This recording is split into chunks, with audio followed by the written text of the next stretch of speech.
Công ty sữa điện công nghiệp Long Gia xin kính chào quý khách.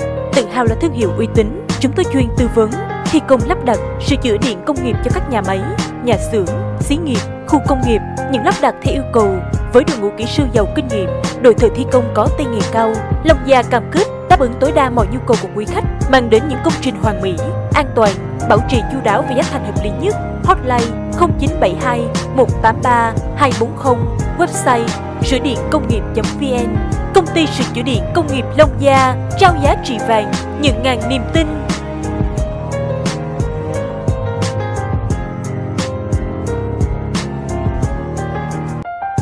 Công ty sửa điện công nghiệp Long Gia xin kính chào quý khách.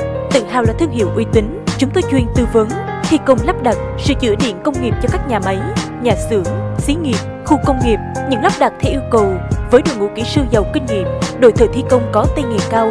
Long Gia cam kết đáp ứng tối đa mọi nhu cầu của quý khách, mang đến những công trình hoàn mỹ, an toàn, bảo trì chu đáo và giá thành hợp lý nhất. Hotline 0972 183 240, website sửa điện công nghiệp.vn. Công ty sửa chữa điện công nghiệp Long Gia trao giá trị vàng, nhận ngàn niềm tin.